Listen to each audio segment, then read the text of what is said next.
Morning students, हमने previous class के अंदर एलिंगम डायग्राम है उसको डिस्कस किया था कि एलिंगम डायग्राम हमें कैसे हेल्प करता है किसी भी मेटल के रिडक्शन में। ठीक है, उससे रिलेटेड हमने कुछ उसके बारे में पढ़ा था कि हम कैसे पता लगा सकते हैं कि कौन सा अच्छा रिड्यूसिंग एजेंट है, कौन सा नहीं है।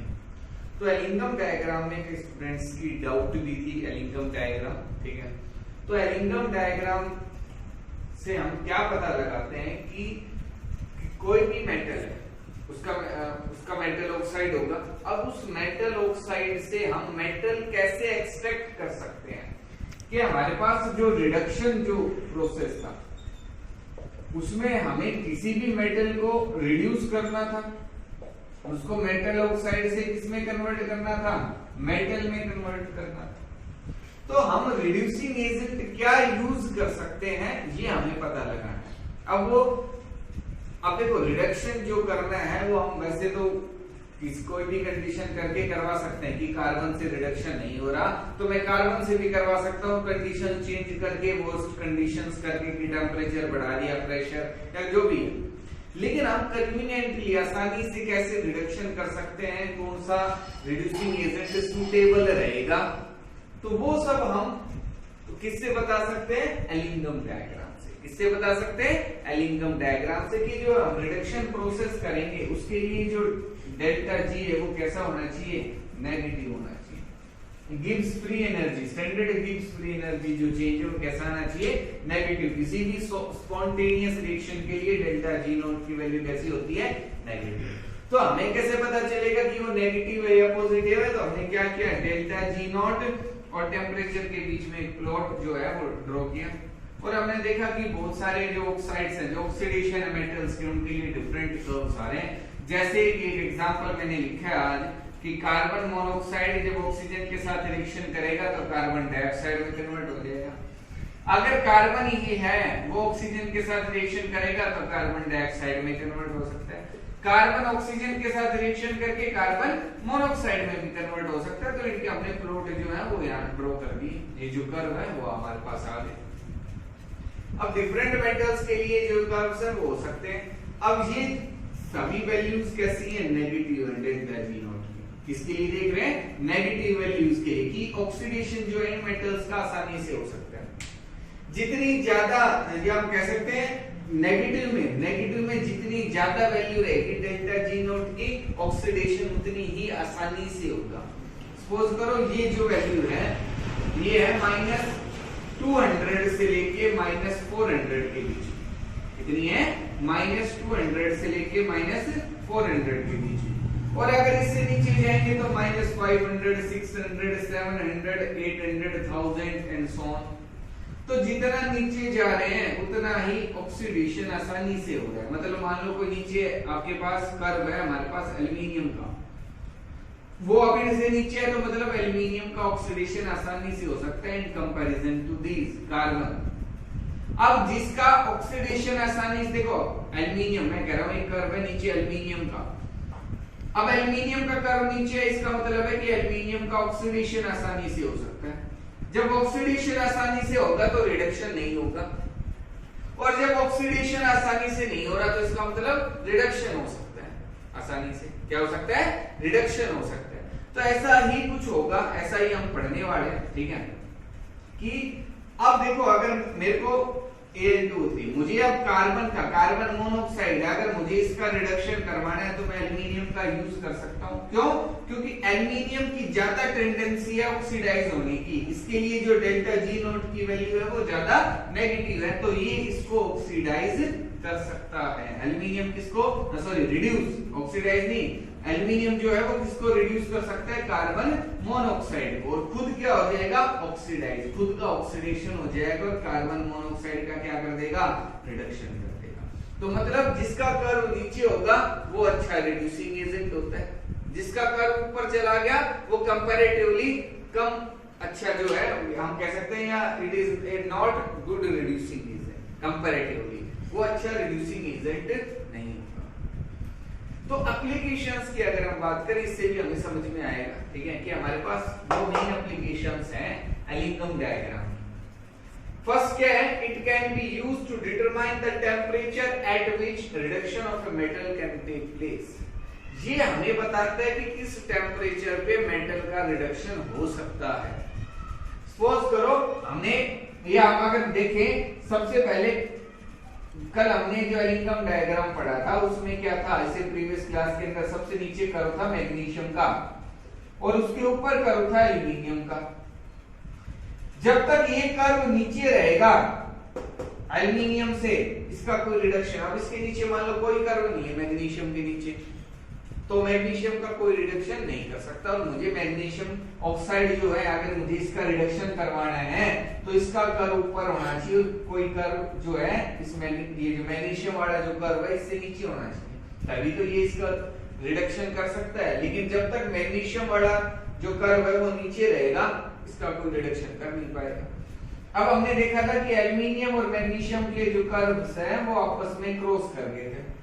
अब वो किस टेम्परेचर पे क्रॉस कर रहे थे हम वो बता सकते हैं और फिर हम कह सकते हैं कि हाँ इस टेम्परेचर के ऊपर मैग्नीशियम का जो मैग्नीशियम ऑक्साइड जो है उसका रिडक्शन पॉसिबल है, उसके नीचे तो नहीं है। क्यों? क्योंकि उसके नीचे कोई ग्राफ ही नहीं है जो इसको रिड्यूस करता है, कोई कर्व ही नहीं है मैग्नीशियम से नीचे, तो मतलब मैग्नीशियम को कोई रिड्यूस नहीं कर सकता। ये कोई भी मान लो XYZ कोई भी टेम्परेचर है उससे पहले कोई भी इसको रिड्यूस नहीं कर सकता। हाँ इसके बाद एल्यूमिनियम अब इसका रिडक्शन कर सकता है।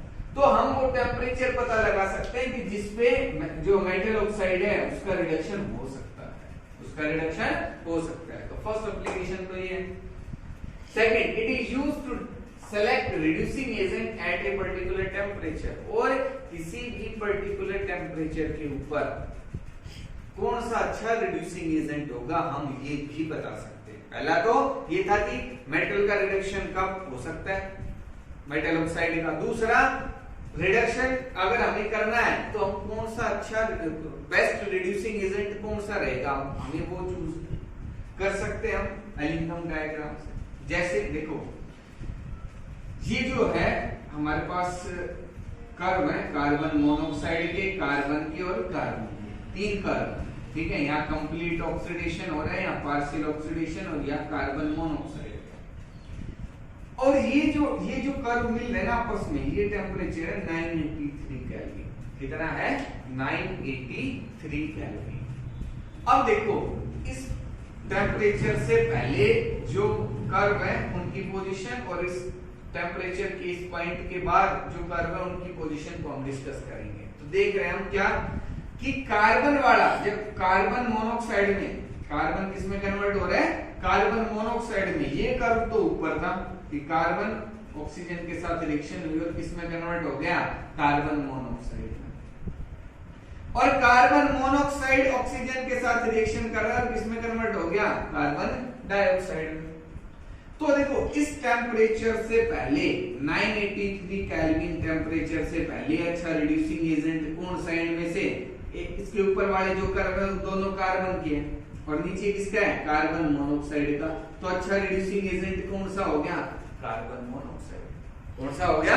Carbon monoxide. तो मतलब अगर इससे कम टेम्परेचर है 983 केल्विन से, तो मैं कार्बन मोनोऑक्साइड को प्रेफरेंस दूंगा एज कंपेयर टू कार्बन, कि ये दोनों रिड्यूसिंग एजेंट है। अच्छा कौन सा है? अब वो टेम्परेचर डिसाइड करेगा।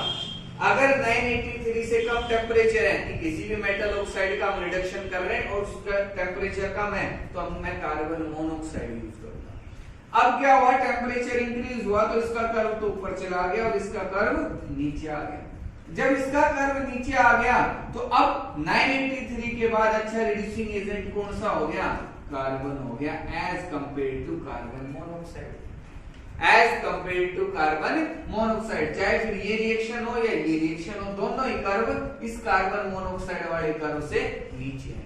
तो जो नीचे होता है वो अच्छा रिड्यूसिंग एजेंट होता है, जो जिसकी लिए डेल्टा जी की वैल्यू नेगेटिव में जितनी ज्यादा रहेगी, नेगेटिव के अंदर जितनी ज्यादा रहेगी वो उतना ही अच्छा रिड्यूसिंग एजेंट होगा। तो ऐसा ही यहाँ हो रहा है। अब यहाँ तीन रिएक्शंस है, वही मैंने यहाँ लिखी है, ठीक है, कि कार्बन ऑक्सीजन के साथ रिएक्शन करके कार्बन डाइऑक्साइड में भी कन्वर्ट हो सकता है, कार्बन ऑक्सीजन के साथ रिएक्शन करके कार्बन मोनोऑक्साइड में भी कन्वर्ट हो सकता है और कार्बन मोनोऑक्साइड ऑक्सीजन के साथ रिएक्शन करके कार्बन डाइऑक्साइड में भी कन्वर्ट हो सकता है। तो दो रिड्यूसिंग एजेंट है, कार्बन मोनोऑक्साइड एंड कार्बन। अब इन ग्राफ को देख के अब हम ये बता सकते हैं कि कौन सा अच्छा रिड्यूसिंग एजेंट होगा। अब आपको ये टेम्परेचर याद रखना है 983 केल्विन। कौन सा टेम्परेचर? ये वाला।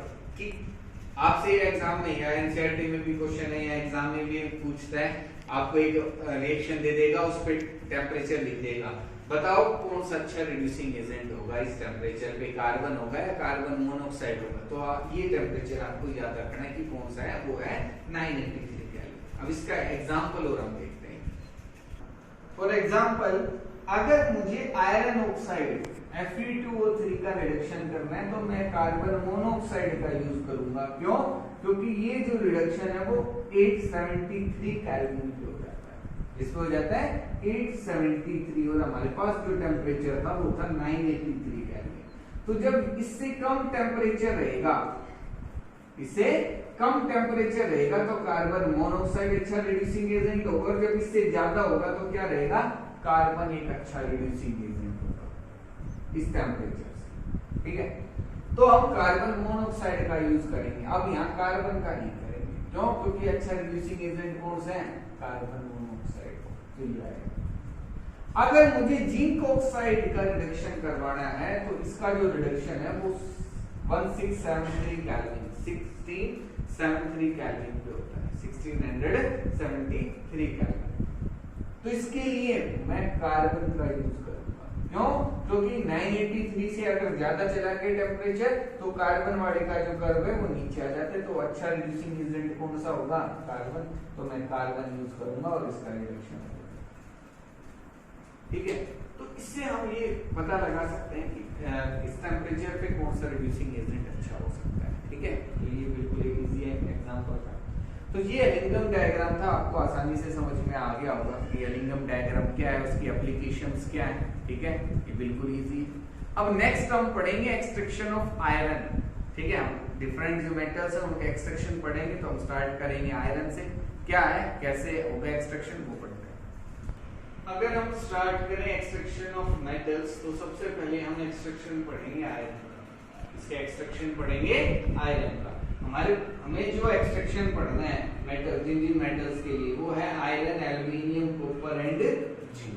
ठीक है, इन चार मेटल्स के लिए ही हमें एक्सट्रैक्शन जो है वो पढ़ना है। और हमें एक दो एग्जांपल और देखने हैं, गोल्ड के, सिल्वर के, इनके लिए। और हमें कुछ रिएक्शंस है, कुछ प्रोसेस है लीचिंग के, वैसे वो हमें पढ़ना है। ठीक है, वो क्लास में करेंगे सबसे, लेकिन मेन जो है वो ये चार है। ठीक है, तो आयरन की जो और सेमी वो हो सकती है आपके पास Fe2O3, Fe3O4, FeCO3 and FeS2।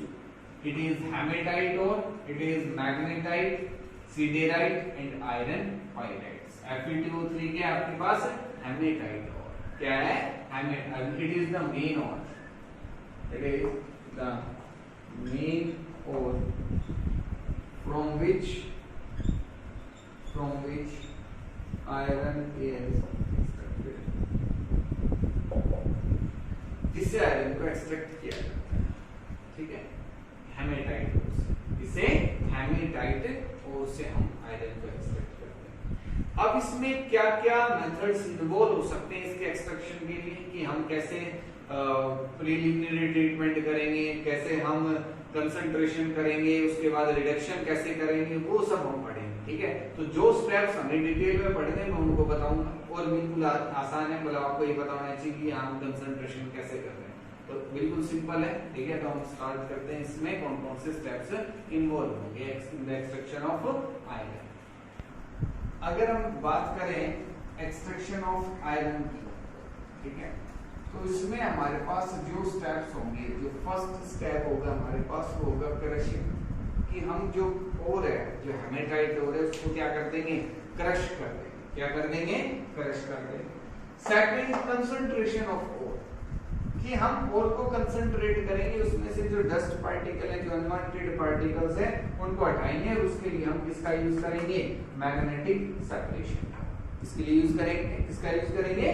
Magnetic separation का, कि एक मैग्नेटिक व्हील होगा, वो आपने पढ़ा है मैग्नेटिक सेपरेशन कैसे होता है। तो इसमें जो और पार्टिकल्स हैं वो मैग्नेट की तरफ अट्रैक्ट होंगे और इम्प्योरिटीज जो है वो दूर चली जाएंगी। नेक्स्ट जो है वो है प्रीलिमिनरी ट्रीटमेंट। इसमें हम जो मेथड यूज करेंगे वो होगा कैल्सिनेशन। क्या होगा? कैल्सिनेशन, जो किसको रिमूव करेगा? वोलेटाइल इम्प्योरिटीज को। वोलेटाइल इम्प्योरिटीज जो है उनको ये रिमूव कर देगा। उनको जब हीट करेंगे तो वो जो इम्प्योरिटीज हैं वो बाहर चली जाएंगी। कैल्सिनेशन क्या है? Heating in the absence of air. Air की एब्सेंस में हीट करेंगे, तो हीट करेंगे तो जो इम्प्योरिटीज है वो बाहर चली जाएंगी। वोलेटाइल का मतलब जो आसानी से गैस में कन्वर्ट हो जाए, इवेपोरेट हो जाए, तो वो इम्प्योरिटीज जो है वो बाहर चली जाएंगी। अब हम जो नेक्स्ट जो हमारा जो फोर्थ स्टेप है वो क्या होता है? रिडक्शन। क्या अब हमारे पास जो और होती है कंसंट्रेटेड और जिसका हमने प्रीलिमिनरी ट्रीटमेंट भी कर लिया, उसका हम क्या करेंगे? रिडक्शन। क्या करेंगे? रिडक्शन करेंगे। और इसमें जो हम मेथड यूज करेंगे वो होगा स्मेल्टिंग। कौन सा मेथड होगा? स्मेल्टिंग। अब ये हम पढ़ेंगे स्मेल्टिंग जो है कि हम आयरन की स्मेल्टिंग कैसे करते हैं, उसके लिए हम क्या apparatus, क्या हमारे पास फर्नेस कैसी होती है, कौन कौन सी रिएक्शंस होती हैं, वो सब हम डिटेल में। तो हम स्टार्ट करते हैं स्मेल्टिंग। ठीक है, स्मेल्टिंग ऑफ आयरन। अगर हम बात करें स्मेल्टिंग की, स्मेल्टिंग ऑफ आयरन, आयरन और जो है हमारे पास ये जो आयरन ऑक्साइड है उसकी स्मेल्टिंग कर रहे हैं, मतलब हम रिडक्शन कर, क्या कर रहे हैं? रिडक्शन कर रहे हैं। तो इसमें हमारे पास एक ये ब्लास्ट फर्नेस है। ठीक है, ये ब्रिक वॉल है, मतलब एक लार्ज कंटेनर होता है, लार्ज चैम्बर होता है, जिसमें हमारे पास डिफरेंट जोन्स होते हैं, जिनको हम डिटेल वाइज पढ़ेंगे। इस क्या करते हैं हम इसमें कि हम मिक्सचर लेते हैं और का लाइमस्टोन का CaCO3 रहेगा, CaCO3 प्लस कोक। ठीक है, जो कार्बन है इन तीनों का मिक्सचर लेते हैं और वो यहाँ प्लेस करते हैं। फिर धीरे धीरे उस मिक्सचर को हम यहाँ डालते हैं। यहाँ हमारे पास एयर ब्लोवर से एयर जो है वो अंदर की तरफ जाएगा। ठीक है, और ये जो है हमारे पास ये सिलिकॉन डाइऑक्साइड की लेयरिंग है। इसकी लेयरिंग है सिलिकॉन डाइऑक्साइड की लेयरिंग। ठीक है, और यहाँ से हम एयर जो है वो अंदर की तरफ जाएगा, इधर से एक हमारे पास आउटलेट रहेगा जहां से जो गैसेज है वो बाहर भी निकल सकती है। ठीक है, अब क्या होगा, जब यहाँ से हम जो हमारा मिक्सचर है उसको जब डालेंगे तो हमारे पास डिफरेंट रिएक्शंस होंगी डिफरेंट जोन्स के अंदर। कि हमारे पास एक फर्स्ट जो जोन है जो पढ़ेंगे वो है कंबशन जोन। क्या है? Combustion zone. ये कंबशन जोन जिसका टेम्परेचर 2173 केल्विन है। ये जो जोन है वो क्या है आपके पास? Combustion zone. ठीक है, इसमें क्या होगा कि जो हम कोक डाल रहे हैं, जो कार्बन है वो ऑक्सीजन के साथ रिएक्शन करेगा और किसमें कन्वर्ट हो जाएगा? Carbon dioxide. इसमें कन्वर्ट हो जाएगा कार्बन डाइऑक्साइड। ठीक है, उसके बाद जो नेक्स्ट जोन है वो है हमारे पास फ्यूजन जोन। कौन सी जोन है? Fusion zone. कि ये जो कार्बन डाइऑक्साइड गैस है ये किसके साथ रिएक्शन करेगी? कार्बन के साथ रिएक्शन करेगी और इसको किसमें कन्वर्ट कर देगी? कार्बन मोनोऑक्साइड के अंदर। किसके अंदर कन्वर्ट कर देगी? Carbon monoxide. फिर हम पढ़ रहे हैं स्लैग फॉर्मेशन जोन। ये जो जोन है हमारे पास जिसका टेम्परेचर 2170 से लेकर 273 हम लिख सकते हैं, इतने केल्विन टेम्परेचर जो होगा वो स्लैग फॉर्मेशन। स्लैग मतलब जब स्लैग कब फॉर्म होता है? जब आपके पास इंप्योरिटीज मतलब गैंग पार्टिकल्स, क्या है? गैंग पार्टिकल्स प्लस फ्लक्स जब ऐड करते हैं हम तो क्या फॉर्म होता है? स्लैग।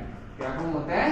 स्लैग। ये गैंग पार्टिकल और ये क्या आपके पास? Flux particle. ठीक है, तो ये हम फ्लक्स यूज कर रहे हैं सिलिकॉन डाइऑक्साइड। और अब जो हम ये जो ऐड हम कर रहे हैं लाइमस्टोन, अब इसमें जब ये CaCO3 है ब्रेक होगा तो हमें कार्बन डाइऑक्साइड गैस मिलेगी और कैल्शियम ऑक्साइड। अब कैल्शियम ऑक्साइड को तो हमें निकालना है, तो हम क्या करेंगे? कैल्शियम ऑक्साइड की रिएक्शन हमने सिलिकॉन डाइऑक्साइड के साथ करवाई और क्या फॉर्म हो गया? स्लैग। ये हमने यहाँ लिखा है स्लैग, मोल्टन स्लैग, कि जो स्लैग फॉर्म होगा ये लिक्विड में कन्वर्ट हो जाएगा, मोल्टन स्टेट में कन्वर्ट हो जाएगा, उसको हम अलग अलग करेंगे। अब उसके बाद है रिडक्शन जोन। क्या होगा, जो हम Fe2O3 ऐड कर रहे हैं वो कार्बन मोनोऑक्साइड के साथ रिएक्शन करके Fe3O फॉर्म करेगा। क्या फॉर्म करेगा? Fe3O। Fe3O क्या होता है? FeO और Fe2O3 का ही एक मिक्सचर होता है। FeO एंड Fe2O3 का, यहाँ आयरन की ऑक्सीडेशन स्टेट +3 है, +2 है, तो मतलब ये एक मिक्सचर फॉर्म होगा। और जब इस मिक्सचर को हम दोबारा से ट्रीट करेंगे कार्बन मोनोऑक्साइड के साथ, तो ये FeO में कन्वर्ट हो जाएगा आयरन ऑक्साइड के अंदर, जहां ऑक्सीडेशन स्टेट +2 होगी और कार्बन डाइऑक्साइड जो गैस है वो रिलीज हो जाएगी। FeO का रिडक्शन हम करेंगे कार्बन के साथ। किसके साथ करेंगे? कार्बन के साथ। देखो टेम्परेचर कितना है रिडक्शन जोन का? 1073 केल्विन, और हमने पढ़ा था 983 केल्विन से ज्यादा जब टेम्परेचर होगा तो कार्बन जो है वो एक अच्छा रिड्यूसिंग एजेंट होगा as compare to carbon monoxide. तो हम यहाँ कार्बन के का यूज करेंगे, ठीक है। और FeO जो आपके पास आयरन ऑक्साइड है इसका रिडक्शन करेंगे और हमें क्या मिल जाएगा? आयरन। क्या फॉर्म हो जाएगा हमारे पास? आयरन। और ये किसमें रहेगा? लिक्विड स्टेट में, मोल्टन स्टेट में रहेगा, जिसको हम अलग कलेक्ट करेंगे। और ये जो मोल्टन आयरन जो हम कलेक्ट करते हैं इसको हम पिग आयरन बोलते हैं। क्या बोलते हैं? Pig iron. ये कास्ट आयरन भी हो सकता है, आगे हम पढ़ेंगे कि कास्ट आयरन और पिग आयरन में क्या डिफरेंस होता है, ये भी एग्जाम में पूछा हुआ है। Right, difference between pig iron and cast iron. तो ये क्या होता है, ये सब हम डिटेल में पढ़ेंगे। ज्यादा डिफरेंस नहीं है, बस कार्बन की जो कंपोजिशन है कि एक में कार्बन की परसेंटेज ज्यादा होगी, एक में कम रहेगी, उसी पे डिपेंड करेगा, उसकी प्योरिटी पे कि कौन सा ज्यादा प्योर रहेगा, स्ट्रेंथ दोनों की कौन सा स्ट्रॉन्ग है, कौन सा जो स्ट्रेंथ है वो किसकी कम है, वो सब हम डिस्कस करेंगे इसके अंदर, ठीक है। तो ये था हमारे पास स्मेल्टिंग। हमारे पास 4 जोन है, combustion, fusion, slag formation and reduction zone. आपको रिएक्शन से याद रखनी है कि कंबशन जोन में क्या रिएक्शन होगी, फ्यूजन जोन में क्या रिएक्शन हो रही है, स्लैग फॉर्मेशन जोन में क्या रिएक्शन हो रही है, और इनके टेम्परेचर आपको याद रखने। वो एग्जाम में क्वेश्चन इस तरीके से भी आ सकता है, right the reactions occur in slag formation zone, occurs in fusion zone या अकर्स इन रिडक्शन जोन, कि जो रिएक्शन हो रही है वो मेंशन करो। तो आपको ये रिएक्शंस याद रखनी है। और यहाँ हमें क्या मिल जाएगा? आयरन। तो हमने आयरन को रिड्यूस कर लिया, आयरन जो ऑक्साइड था उसको क्या कर लिया? रिड्यूस कर लिया आयरन के अंदर। अब यहाँ जो हम आयरन एक्सट्रैक्ट कर रहे हैं ये प्योर नहीं है, अब भी इसमें कुछ इंप्योरिटीज हैं। तो उसके लिए हम कौन सा मेथड यूज करेंगे? रिफाइनिंग में, जो हमारा 5th स्टेप है, वो हम नेक्स्ट क्लास के अंदर डिस्कस करेंगे। इतना आपको जरूर करना है, अगर इसमें कोई डाउट रहती है तो जरूर पूछना, ठीक है। एलिंगम डायग्राम से अब भी किसी को डाउट रहे तो मेरे से जरूर कांटेक्ट करना, मैसेज कर देना, उसको हम फिर से करेंगे, ठीक है। Thank you.